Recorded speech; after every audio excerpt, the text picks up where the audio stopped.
Contestant 9, please state your name.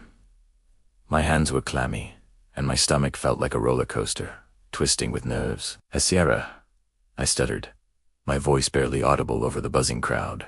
I never thought much about my stutter until I moved to this town at 6.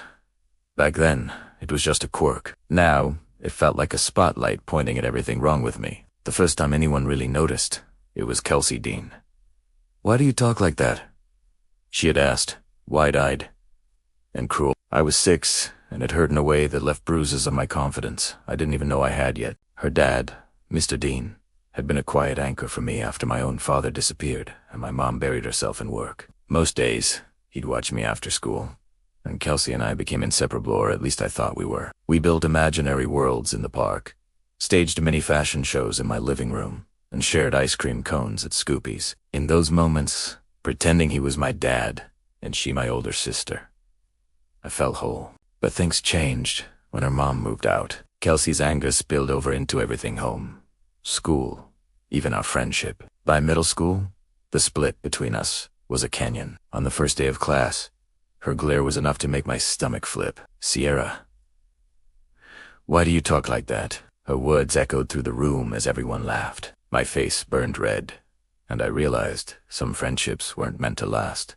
Years passed, and Kelsey's hatred only intensified. Worms in my costumes during the school play, birthday parties scheduled to sabotage mine, science fair volcanoes unplugged, all small, insidious reminders that I wasn't safe from her cruelty. My only refuge was Mr. Dean, who reminded me that my stutter didn't define me. I clung to that as I entered high school, where I started to find confidence in my voice, my words, and even myself. It was a Friday morning in English when I noticed it. Our teacher had us doing a spelling exercise, and for once, I was unstoppable. Esoteric, esoteric. Kuyu, I menos L menos L menos U menos L menos U menos S. Kirus, vazelateye, vazelet. The words rolled off my tongue. Even I was surprised. "Sierra, there's a regional spelling bee coming up," Mrs. Caldwell said. "You should enter. Nationals could be in reach." I couldn't believe it. Me, Sierra, had a spelling bee. The idea felt thrilling and terrifying. That night, I sat on my bed staring at the brochure, trying to imagine what it would be like. Just as I decided to sign up, loud music rattled my walls. Kelsey's party was in full swing, her backyard glowing with neon lights and thumping bass.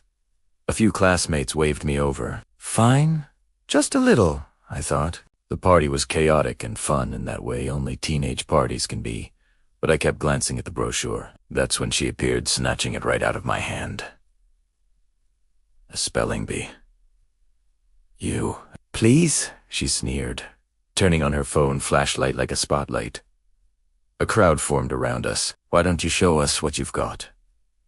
I swallowed hard. Her words were meant to humiliate me, but something inside me refused to shrink. The first word she gave me was quiverit. I fumbled, but managed it. Quiverti. Quiverit. A murmur ran through the crowd. Kelsey scoffed. Not even close. I felt my pulse spike. Irrelevant. Arli Vianti. Irrelevant, she mocked, twisting my own voice against me. But then, her heel caught the edge of the pool. She fell in with a splash, leaving me stunned and, for a brief, shining moment, free of her shadow. By Monday, everyone was talking about the pool incident, and for the first time in months, I felt a flicker of relief. I signed up for the spelling bee, my heart swelling with anticipation. And that's when Leon walked into my life. He was in my English class, a foreign exchange student with a charming Spanish accent and a crooked smile that made my stomach flutter. "Hey, you're Sierra, right? I heard you spell like a pro," he said, leaning against the locker beside me. I choked on my words. "Thank you," I stuttered, immediately kicking myself mentally. Over the next few weeks, our interactions were a mix of shy smiles, accidental shoulder brushes in the halls, and playful text exchanges. There was an awkward sweetness in every conversation, a growing warmth that made studying for the bee both exciting and nerve-wracking. Then came the night that shattered my fragile calm. Kelsey, in a move that was part vengeance, part theatrical drama, snatched my spelling bee brochure and mocked me under a spotlight of phone flashes. She manipulated Leon into distracting me while the rest of the party watched. I wanted to run, scream, anything but. I felt my heart thumped, my stomach twisted, and my cheeks burned with humiliation. By the time I got home, I was shaking, my confidence teetering on the edge. My room felt smaller than usual, the walls pressing in. I sank onto my bed and stared at the brochure I'd thought would be a ticket to proving myself. The thought of facing the bee with everything Kelsey had thrown at me left me breathless and panicked. The next morning, I walked into school with the weight of the previous night still pressing down. My friends gave me sympathetic looks, but it did little to ease the dread bubbling in my chest. And then, as if the universe wasn't done testing me, I saw Kelsey laughing in the hallway with Leon by her side. My pulse jumped. My hand shook. Every word I had practiced for weeks suddenly seemed impossible to say. When I stepped into the classroom, clutching my notebook, I knew the first round of the spelling bee could make or break Mina. Just in front of the judges, but in front of everyone who had ever doubted me, mocked me, or tried to tear me down. My palms were sweaty, my breath caught in my throat, and my heart was racing faster than a touchdown pass on Friday night. Contestant 9, please step forward. And just like that, I was back under the lights, facing my fears head-on, knowing that nothing would ever feel the same again. I stepped up to the microphone, my legs trembling, my palms slick against the paper with my practiced words. The crowd buzzed, but this time it felt different, less threatening, more like a challenge I was ready to face. Kelsey's laughter from the party last weekend still echoed in my mind, but I shoved it aside. Leon's eyes caught mine in the audience. For a heartbeat, I thought I could trust him, but then I remembered the betrayal, and my chest tightened. I focused on the words, on my breath, and on the tiny spark of confidence that Mr. Dean had nurtured in me for years. Contestant 9, your word is vicissitude, the judge announced. Vicissitude, I stammered at first, then steadied myself. Viccc's. Vicissitude. The bell dinged, confirming it was correct. A small cheer rose from the audience. My heart swelled. I could do this. Rons passade.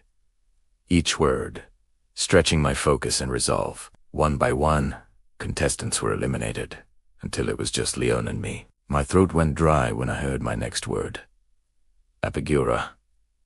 I bit my lip, repeating it silently. My mind raced, cataloging every practice session, every word I had spelled in my bedroom late at night. Apagura, I said carefully. Apiaguara. Another bell correct. Relief washed over me, but it was quickly replaced with the tension of realizing I was now on the cusp of winning. After the final round, the crowd erupted as my name was called. Primera A de Don Italiano national champion. The trophy gleamed in my hands, and for the first time in a long time, I felt truly proud of myself, not just for winning, but for surviving everything Kelsey had thrown at me. As I walked through the lobby, my victory still sinking in, I heard a voice behind me. Sierra, wait, please, let me explain.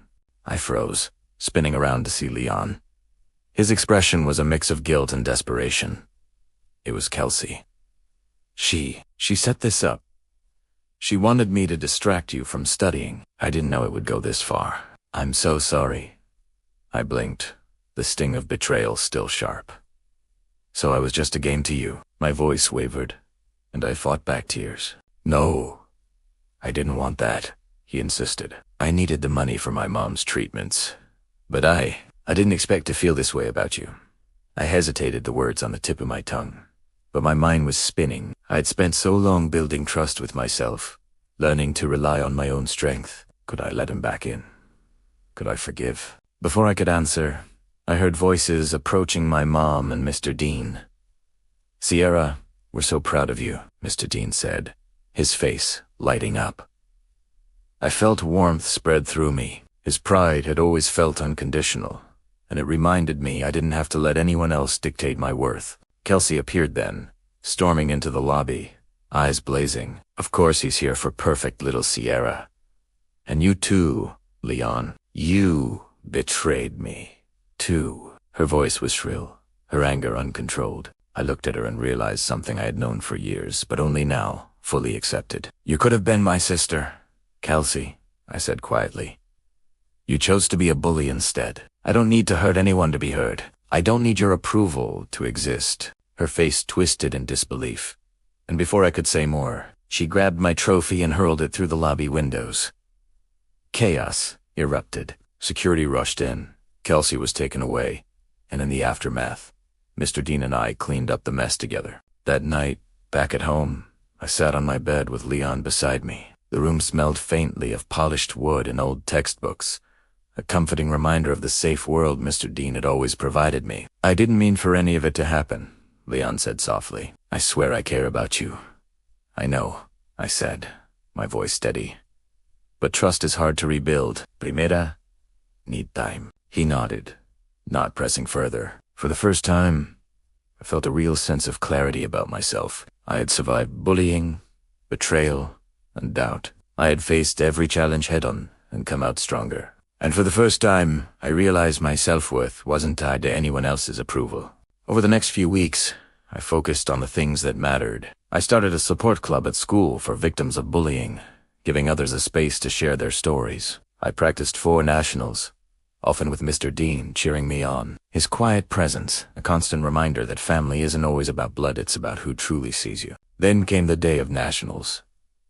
My mom was gone, relocated to California for work. I climbed the stage, holding my head high, feeling a mix of nerves and exhilaration. Leon was there in the crowd, but this time his presence was comforting, not distracting. I had learned to separate my emotions from the chaos around me. Round after round, I spelled words with precision, my confidence soaring. The crowd cheered, but I only focused on the next word, the next challenge, the next moment of triumph. When my final word was announced, my breath caught. It was difficult, unfamiliar, but I spelled it correctly. Victory. As the judges placed the trophy before me, I caught Leon's gaze. He smiled, but I saw the humility in his expression, the understanding that this wasn't about him, it was about me. I had fought for this, earned it, and grown in ways I never imagined. Later, Mr. Dean met me backstage, his eyes glistening. I've always known you had this in you, he said, ruffling my hair. You just needed to believe it yourself. I nodded, the trophy heavy in my hands, but my heart feeling lighter than it had in years. And then, my phone buzzed. A message from Leon, asterisk. I understand if you need space. I'll wait. I smiled softly, staring at the ceiling. The future was uncertain, full of challenges, heartaches, and joys yet to come. But for the first time, I knew one thing. I could face it all, on my own terms, with courage, honesty, and the people who truly cared by my side. And somewhere in the quiet of my room, I made a choice that would define the next chapter. I would focus on myself, first my dreams, my growth, my voice. Love and friendship would follow, but I would no longer let anyone control my worth. The trophy gleamed beside me, a symbol of victory over fear, over doubt, over the past. And as I drifted off to sleep, I couldn't help but wonder what new challenges and new beginnings tomorrow might bring.